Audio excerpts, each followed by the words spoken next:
Last week, a lot of the coverage was about the balance sheet getting better, building cash, potentially creeping toward investment grade, long-term positive dynamics. Was any of that undone last night? A little bit. Every time you go through a Netflix earnings, you should ask yourself, are you more or you're less confident on subs growth, margin expansion, and ARPU, the revenue that they can get per user? And I thought the big question mark really was the subs that came out of last quarter. They showed record high margins. ARPU growth expanded despite the fact that they're mix shifting towards the ARPU growth. There was ARPU growth despite the fact that they're mix shifting towards lower paying markets or economies. So you got 2 out of 3 things right. And our view on the subs numbers are you are going to have pull forwards. It is impacted by the content slate. The stronger the content slate, the better the sub numbers. The weaker the content slate, the softer the sub numbers.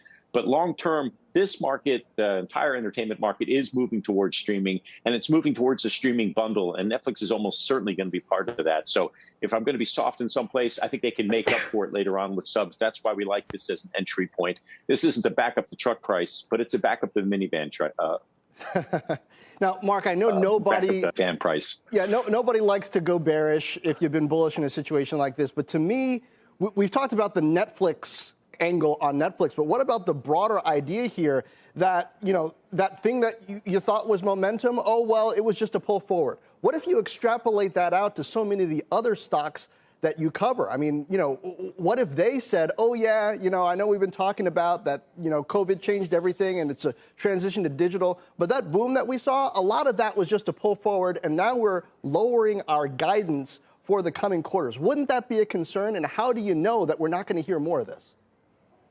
We don't know. It's possible, John, that we'll see something like that.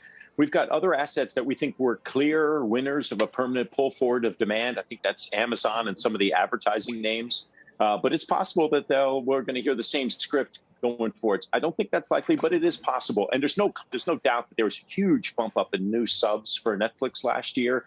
There was going to be a little bit of a trade-off. The good thing for stock pickers at this point is you just passed the toughest comp quarter for Netflix. The comps get easier going forwards. And when a company talks about accelerating sub ads in the back of the half of the year, that's what's going to cause the stock to start grinding or gapping up, depending on the order of magnitude of that acceleration in the back half of the year.